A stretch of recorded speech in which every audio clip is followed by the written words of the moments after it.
Hello बच्चों, let's read this question. The question says, if an angle of a parallelogram is 4/5 of its adjacent angle, find the angles of a parallelogram.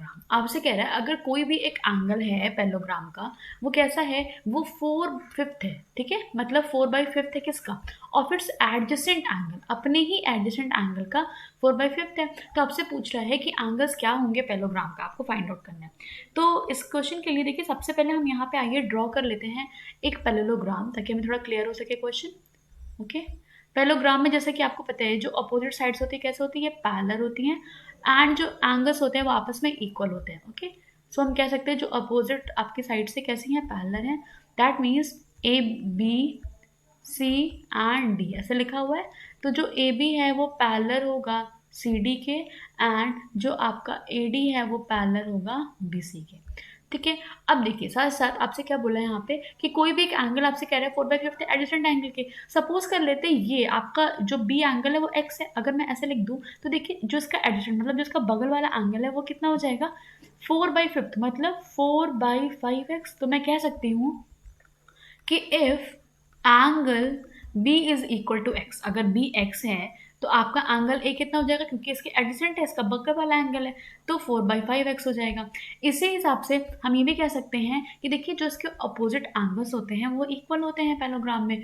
सो हम ऐसे ही भी बोल सकते हैं कि angle B will be equal to angle D that is X, and angle A will be equal to angle C that is 4/5x।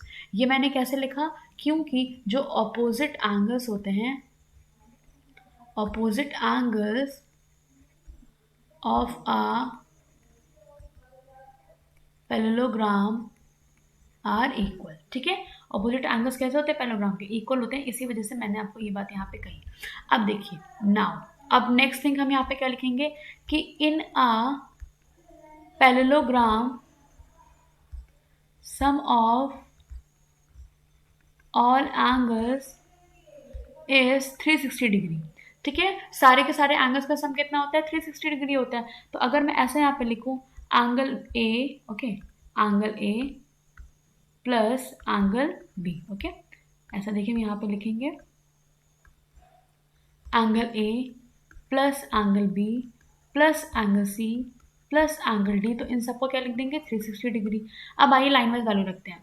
Angle A आपका कितना है, यहाँ पे देखिए 4/5x, एंगल बी कितना है x, एंगल सी कितना है यहाँ पे अगेन 4/5x, और एंगल डी कितना है, ये है x। इन सबको जोड़ के कितना हो जाएगा, 360 डिग्री। अब आइए नेक्स्ट स्टेप में यहाँ पे हम लिखते हैं 4/5 देखिए आपका कितना हो जाएगा यहाँ पे, ये आपका हो जाएगा 8/5x, और यहाँ हो जाएगा आपका 2x is equal to 360 degree.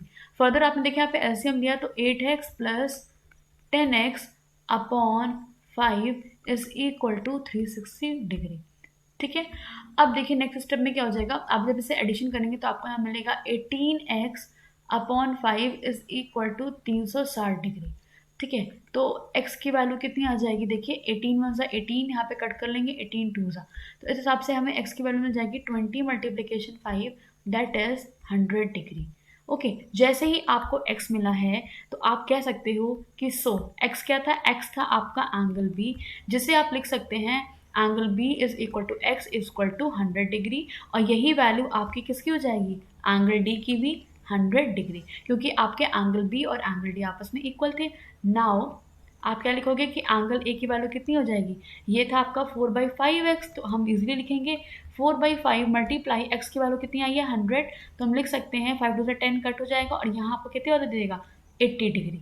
आपको एंगल ए कितना मिल गया 80 डिग्री, एंड एंगल सी की वैल्यू भी कितनी आ जाएगी 80 डिग्री।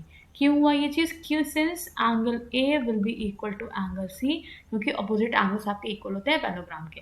तो ये हो जाएगा आपका इसका यहाँ पे final answer. Okay, so the final answer will be x is equal to 100 degree, okay, the value of x, okay, and angle A is equal to 80 degree, angle B is 100 degree, angle C is again 80 degree, and angle D is 100 degree.